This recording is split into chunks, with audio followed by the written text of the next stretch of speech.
Hello guys, this is Ella Lean. This is Mpako TV. Make sure you subscribe and like the video. Thank you. Hello guys, this is Miriam. Subscribe to Mpako TV. Like, share, and yes.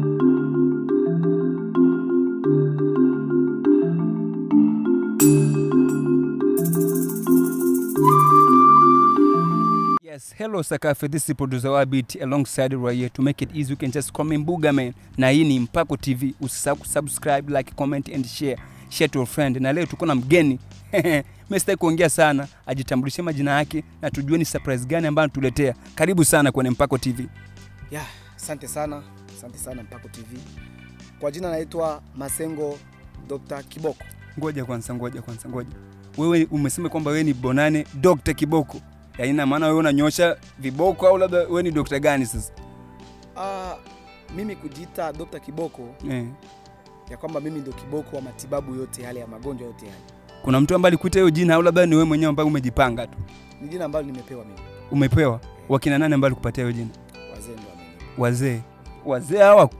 Wazee au labda wazee tu wazee? Unajua kwenye uganga lazima upitie mambo mengi sana. Wewe ni mganga? Mganga wa kienyeji au labda mganga dokta ambaye anaitibu? Mimi ni mganga wa kienyeji. Wewe ni mganga wa kienyeji. Okay, na labda ni surprise gani ambayo unaweza kuleta kwa jamii ili wakufahamu? Kikweli nafikiri wasikilizaji wananitazama. Ndio. Na huu ni ujumbe ambao naufikisha kwao. Ndio. Wanisikilize na wanielewe kwa sababu kuna watu ambao wapo hapa kwenye nchi ya Marekani ambao wanaugua magonjwa mengi. Ndio. Lakini wanaanza kusema tutasafiri aje kwenda Afrika. Wanashindwa kupata matibabu. Sasa mimi nimekuja kwa sababu yao niwafanyie mambo haya ya magonjwa yao yanaowasumbua. Kwa hiyo wewe umekuja na hizo dawa za kienyeji. Kwani huko hakuna madokta ambao labda hospitalini, kwa sababu kuna watu ambao wanaenda hospital wanakwenda kufanywa matibabu labda. Kwa nini umekuja na hizo idea sasa dawa za kienyeji? So ni kama unajitilia dosari. Unajua kuna wanaodanganyiwa. Upande wa Afrika kuna waganga wanaodanganya watu wa mchongo. Sasa mimi sikuwa mchongo.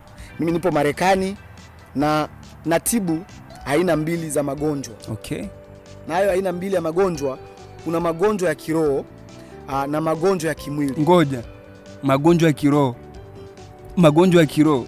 Si unazungumzia mambo ya imani sasa hayo, Sasa nielewe sasa. Mambo ya kiroho, magonjwa ya kiroho yani kivipi kwanza? Yani kuna aina mbili za magonjwa. Okay. Kuna magonjwa ya kimwili na ya kiroho.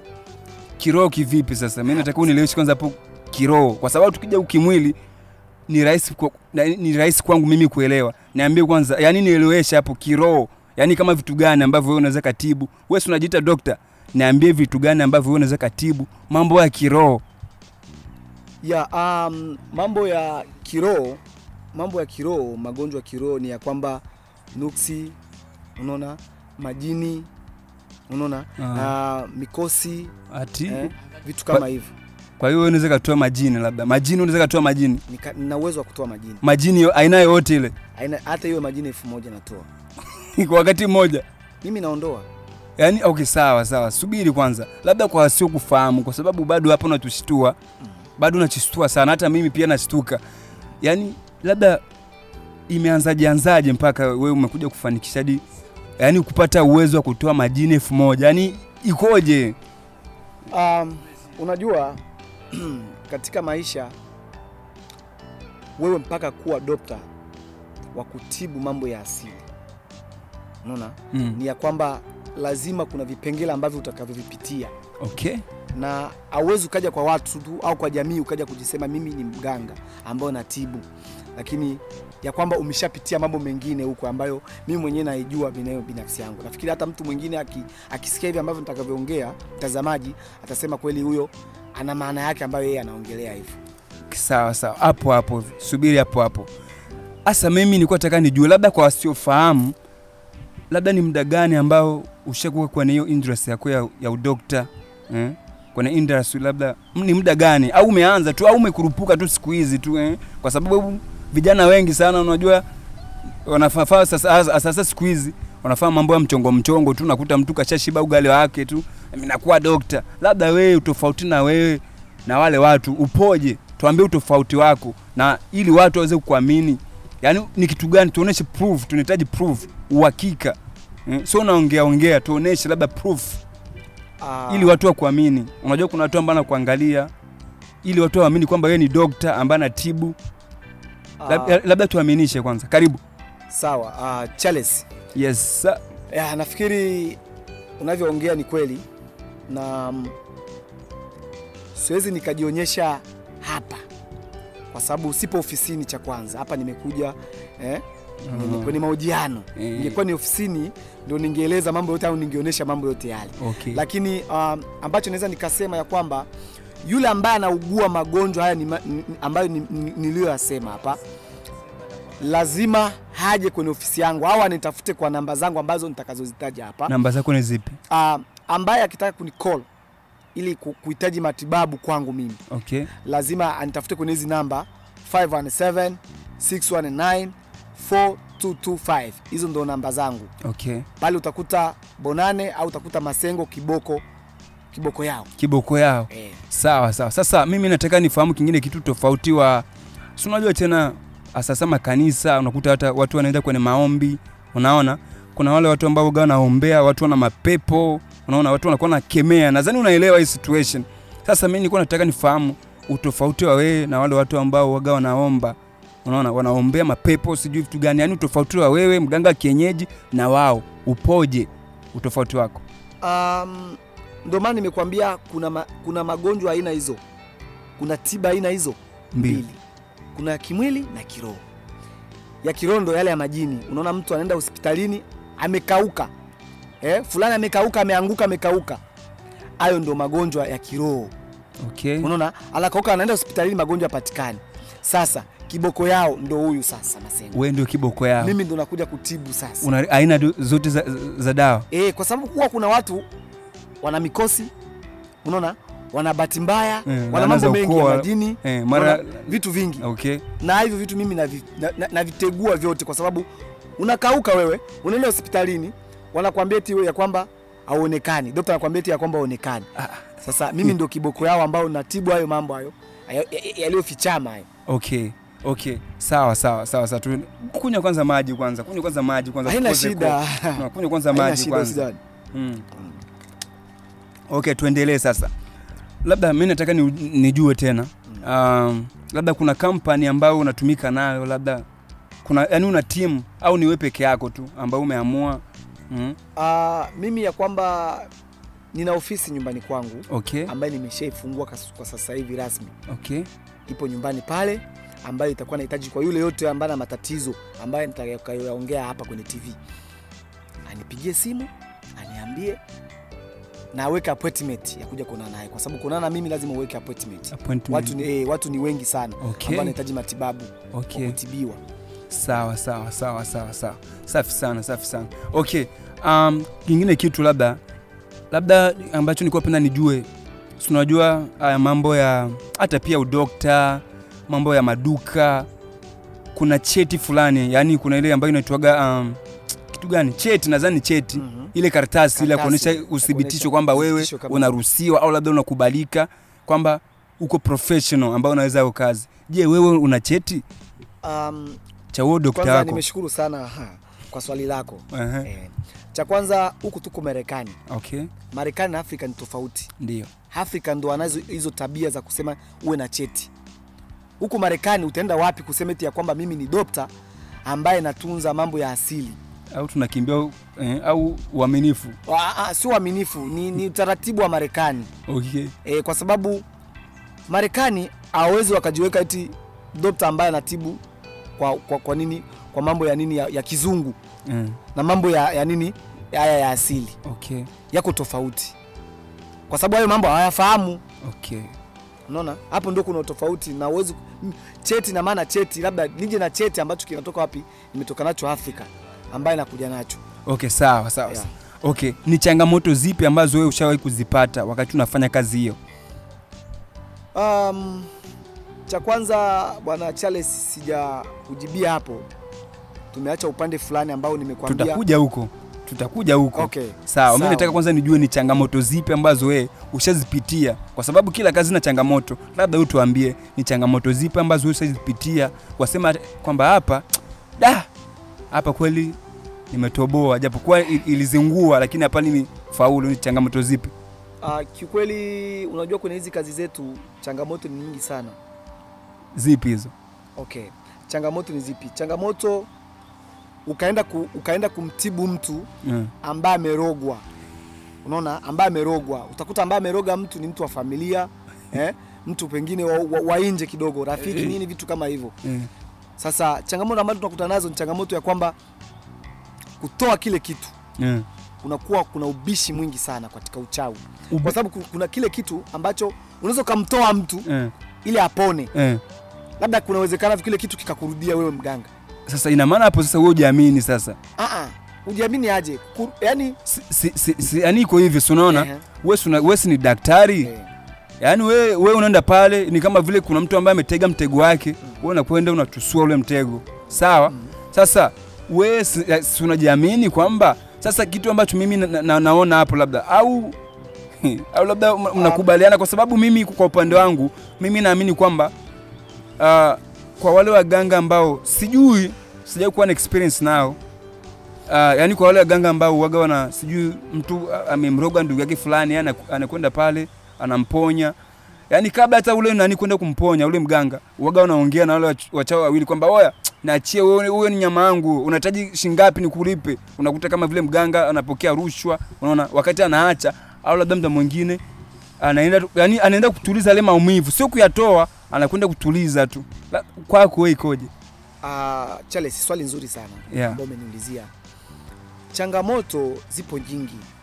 Na kama changamoto ni nyingi, ni ya kwamba unaweza ukategua mtu kitu chake ambacho amekiweka ni cha uchawi. Lakini ambao utapambana nayo sasa ni wale ambao wamemroga. Okay. Ina maana watapambana ni tuachie mtu wetu sisi. Unaona? Lakini sasa kwa sababu mimi wamenikuta na mimi niko kiboko. Wewe ni kiboko. Mimi ni kiboko. Lazima watakanyaga. Wataishia hapo. Wataniambia. Okay. Wataniambia kwamba tuachie mtu wetu, lakini mimi hawatafika mahali labda ya kunitishia mimi au fanya nini hapa. Kwa hiyo ina maana ukienda kutusua tu hakuna yote ambaye, yani hakuna mshamba yote ambaye ataweza kukuzingua, labda akuletee magumashi. Kwa hiyo unafungua tu mlango unafanya mambo yako. Hata haja aniambie bwana tuachie mtu wetu, mimi namwambia huyu mtu mimi lazima nitamponya, atapona. Kwa hiyo okay, swali sasa. Wewe ushawahi labda kwenda kufungua mtu afu mwisho wa siku ukadili sasa na wale watu ambao ina maana zipo, ndio hizo changamoto ambazo nimesema zipo. Okay. Nimepambana nazo lakini haina shida, mimi nipo sawa. Okay, safi sana. Okay, ingine swali sasa. Unawaaminishije watu kwamba haya mambo, yani wewe daktari wako, unaona kwamba sio mambo ya mchongo, kwa sababu unajua siku hizi unaweza unaenda kufanya nini? Unaenda kumtibu mtu, kumbe badala kumtibu kumbe wewe unamtia kwenye target, na maana siku ambayo yakizingua tu wewe tayari uko naye huko, yani kwamba wewe niko na wewe huko, ina maana ukizingua tu mimi nakufieka. Tuaminishe hapa. Charles, cha kwamba naambia watazamaji ambao watakaonitazama kwa muda wote ule ambao wananiona, ya kwamba mimi sio mganga mchongo. Mimi ni mganga kabisa, kiboko. Mimi ni kiboko, naitwa Masengo Kiboko. Ukifika kwangu yani ujue umefika kwa kiboko. Kwa kiboko. Sasa ya kwamba wewe unasema watajuaje, hata wataaminiaje kama mimi ni mganga wa kweli au ni wa mchongo? Wanicall, waje ofisini kwangu tu. Basi. Labda okay, sawa, safi sana. Ingine kitu unajua ni watu wengi sana iko hivyo, watu wengi sana huku wanakuwa nakabiliana na mambo fulani, vitu ambavyo vinasababisha mpaka waanze nda Afrika. Je, kweli au watu hao ili waje kwako, I mean like yani ili wasipate ule ugumu wa kwenda Afrika, waje kwako, ni vitu gani ambavyo utawaaminisha na vitu gani? Kwa sababu kitu ambacho watu wanahitaji ni proof, unaona? Kwa sababu tuseme kama vile kwa mfano mtu yuko Texas na wakati wewe anakuona wakati yeye alikuwa na mipango yake ya kwenda Afrika, lakini wewe si ndio kiboko, wewe unajiita kiboko. yani huyo mtu tunamwamini, yani anaamini vipi ili yani wewe uweze kutibu? Na ingine kitu swali sasa, utofauti wa wewe na watu wa Afrika ukoje? Unajua kuna watu hapo huku yani kuna watu wanapigia waganga Afrika. Lakini asilimia wengi, ninachokiongea ni kweli, asilimia wengi wamekuliwa pesa na waganga wa Afrika. Wanaambia fanya hivi lakini hamna chochote ambacho kinafanikishwa. Sasa mimi nimejitoleza au mimi nimekuja mbele yao waje mimi niwafanyizie tiba ya asili ambayo mimi wataniamini. Cha msingi uwe Texaco, uwe Missouri, uwe state yote ile. Cha msingi tuma jina lako, mimi nitakufanyia. Ukitaka kuja wewe njoo, karibu kwangu, kuna vyumba vingi, utalala, nitakutibia kila kitu. Nitakufanyia kila kitu. Nafikiri utaenda na historia kule ambapo umetokea. Okay. Ni miaka mingapi sasa ambao uko kwenye industry? Nafikiri mimi bado nina miezi 6 hivi. Una miezi 6? Ninafanya kazi hii na nimeona leo nije nijionyeshe kwa watu. Kwa hiyo ina maana kwamba umeanza kwenye hiyo miezi 6 au ndo yani ulikuwa kwenye industry ila ukutaka bado kujifungua, yani kufunguka? Kwa kazi hii kwanza nilipitia mambo mengi sana kabla sijaanza shughuli langu kama hilo. Nafikiri nilipitia mambo yangu ya nyuma ambayo mimi mpaka kufikia hivi kama nilivyokuambia awali. Na kwa kutibu sasa rasmi, unajua mtu hawezi kuwa mganga tu kupurupuka. Lazima kwanza upitie mambo ambayo yanahitajika kupitia. Nafikiri watu wengi watafahamu hivyo. Nilipitia ile mambo nikayamaliza na ndo nikaanza kazi rasmi. Na nilianza kazi mwezi wa kwanza. Safi sana. Safi sana. Hongera sana. Asante. Tuje sasa kimwili. Tulikuwa kiroho. Tuje sasa kimwili. Kimwili ni vitu gani ambavyo wewe unaweza katibu ambavyo viko rahisi sana tu? Labda mtu akisumbuliwa kitu fulani mpaka sio mpaka aende hospitali, yani kitu gani ambacho kimwili mtu akisumbuliwa nacho wewe kwako ni rahisi sana kutibu? Kiukweli nilitaja vitu viwili, kiroho na kimwili. Tuko kimwili sasa hivi. Kiroho tumeshamaliza. Yes. Tunaenda sasa kimwili.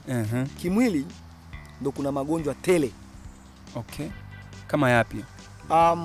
Magonjwa ya kimwili ni magonjwa ya kwamba tumbo kuuma, kisukari, pressure, vitu kama hivyo. Yani yapo magonjwa mengi, mimba kuharibika. Nini mambo, yani yako mambo mengi, nguvu za kiume, tumbo kuuma, vitu kama hivyo. Yapo mambo mengi tu ambayo nayatibu. Wewe unaweza katibu yote mambo? Yote nayatibu. Unatibu vizuri sana. Yani hapa kiboko kabisa. Sasa hivi kuna watu ambao wanasumbula sana na ugonjwa wa kisukari. Ugonjwa wa kisukari. Nadhani wewe mwenyewe unafahamu hilo kwamba kuna watu ambao wanasumbula sana na ugonjwa wa kisukari kwa sababu sasa hii kwako je, kweli unahisi kwamba unaweza katibu watu na huu ugonjwa wa kisukari kabisa ukapungua labda kwa kasi, au labda ni dawa zipi ambazo watu wanaweza kawa wanatumia ili iwe urahisi sana kwao kupona? Na je, kweli wanapona? Kwa sababu kuna asilimia kubwa sana unaona huu ugonjwa wa kisukari, yani uwaga inatumika kama vile zile dawa zinatumika kama vile kwenda kutuliza, sio kutoa, kutuliza. Je, wewe utaweza kweli kutoa ule ugonjwa kweli? Mtazamaji ambaye anitazama sasa hivi, nafikiri anitazame vizuri na nisikilize vizuri. Ndio. Ya kwamba nimekuja hapa mbele yako kwa sababu mimi ndio kiboko. Wewe ndio kiboko. Masengo kiboko. Sasa nafikiri kama nilivyokutajia magonjwa haya ambayo nimeyasema hapa, ambaye yote yule anaugua magonjwa yote ambayo nimeyatibu, nimeyasema hapa sasa hivi. Ndio.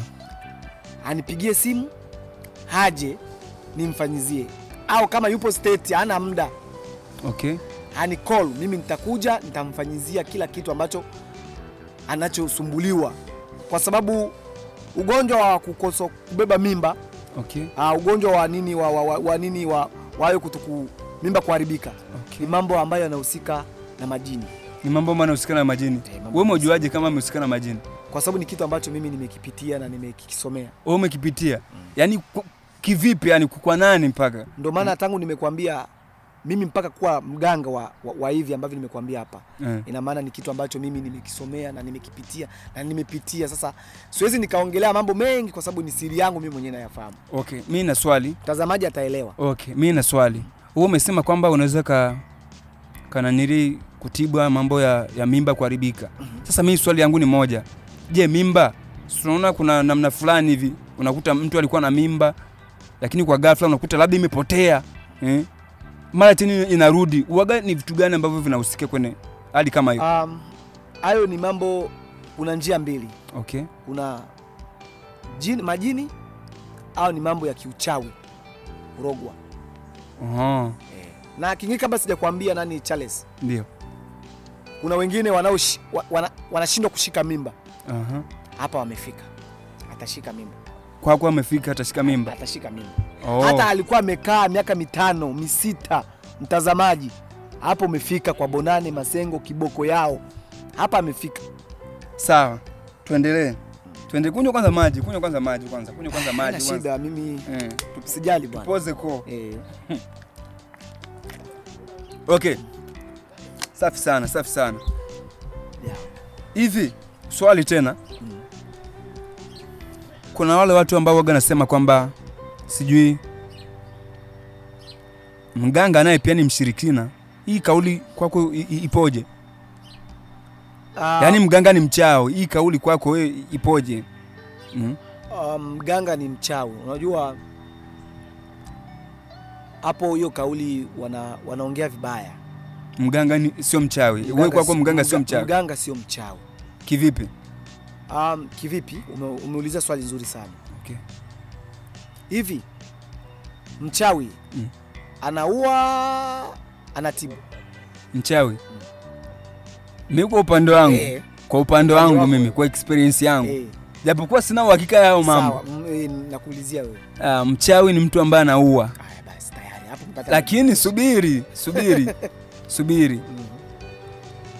Mganga wa kienyeji naye huyo mganga wa kienyeji. Kwa namna moja au nyingine kwa upande wangu mimi. Sio kama wale tunaiana uwezo kuua pia. Kwa hiyo mimi kwa upande wangu mimi sioni kama kuna utofauti wote kwa sababu yeye ana uwezo wa kuua. Uwezo wa kuua upo, lakini sina uhakika 100%. Lakini mganga eti kuua hapana. Hiyo haiwezekani. Okay. Upo lakini sio 100%. Hapana. Kwa sababu anayeua ni mchawi na anayetibu ni mganga. Utofauti upo hapa. Utofauti kwa sasa. Mimi ni mganga ambaye nakwenda kutoa vitu ambavyo mtu ametupiwa na nani, na mchawi ambaye amerogwa, vimeshindikana, kwenda hospitalini wamefanya aje, wameshindwa. Sasa hapa umefika. Okay, subiri. Hebu fanya hivi kwanza. Ndo yale mambo ya uganga au ni mambo mengine tu ya fashion, kwa sababu waganga wengi siku hizi, na ingine kitu ambacho unajua kwa nini nimeuliza hivyo? Kwa sababu waganga wengi wa siku hizi yani wanafanya mambo ya mchongo sana. Sasa unakuta nao wanavaa vitu kama hivyo. Sasa labda wewe utueleweshe kwanza. Hivi vinahusikana hayo mambo yako ya kutibu watu? Hizo mapete. Hebu zifanye hivi kwanza, waoneshe watazamaji kule. Inahusikaje hiyo? Au ni mambo mapambo yako tu? Swali nzuri sana. Swali nzuri sana Charles. Naweza nikasema ya kwamba yani unaniulizia pete. Yes. Upande wa pete ya kwamba vijana wengi kweli ni wananunua pete za kwao. Unajua kwenye maisha kila mtu ana mambo yake. Okay. Siwezi nikajua huyu kavaa pete ana mambo yake fulani, au mwingine ana mambo yake fulani. Sasa kwa kuniulizia mimi kwa upande wangu kuhusiana na pete hizi ni mambo ya kazi yangu mimi binafsi ambayo nayafahamu. Okay. Yaani hayo mambo hayahusikani na nani, na mambo yako kutibu watu. Kwa sababu muda mwingine labda tutakutana na comment ambayo inasema sasa mganga gani ambaye anavaa mapete kama msanii? Waamenishe basi ili wasimande au mambo yako, mambo mapete. Kuna wanaovaa pete kwa sababu ya kujionyesha. Kuna wengine wanaovaa pete kwa sababu kwa mambo yao fulani. Lakini sasa mimi haya pete nimevaa kwa mambo yangu binafsi ambayo ninayafahamu. Kwa kumalizia sasa, labda unawaambiaje watazamaji wetu? Kwa kumalizia sasa, labda unawaambiaje watazamaji wetu? Kwa kumalizia ambacho naweza nikasema ya kwamba watazamaji wanaonitazama ambao hapo ma state mbalimbali, Texas Missouri, yani state zote za Marekani ambapo huko Waafrika wenzetu ambao wanasumbuliwa matatizo haya ambayo nimeyasema hapa. Jamani, mnakaribishwa kwa Masengo Kiboko yao. Ya kwamba mimi sio mganga wa mchongo ambao wengine wanawazia. Mimi ni mganga kabisa, mganga wa kienyeji. Yule ambaye yote anambana matatizo, ambaye anasumbuliwa matatizo yote yale ambavyo nimeyataja hapa, ambaye ana makesi, kesi ambayo haishi, kesi inamsumbua sana ambaye haishi. Mimi ndio kiboko yao. Haje kwangu atapata matibabu yote yale ambayo anahitaji. Kisukari, pressure, ana six pack. Wanaofungwa vifua, ukiona kifua unaongea wanafungwa vifua. Ambaye anaona hapumui vizuri. Njoo kiboko, dawa zipo, utapata. Yani usio na wasiwasi kwangu, wewe njoo tu. Yani usio na wasiwasi kabisa. Huyu ndo Masengo Kiboko yao, wewe njoo. Nitakutibu na utatibu vizuri na nitamaliza kila kitu na utasema kweli hapa nimefika. Nafikiri ndio naweza nikasema hicho. Usio na wasiwasi. Nafikiri namba zangu nimezisema. Nafikiri wengi wamenielewa. Nafikiri namba zangu ndio hizo. Siwezi nikasema kilugha kwa sababu wengi kuna wanaofahamu Kiswahili. Naweza nikawatajia kwa Kiswahili.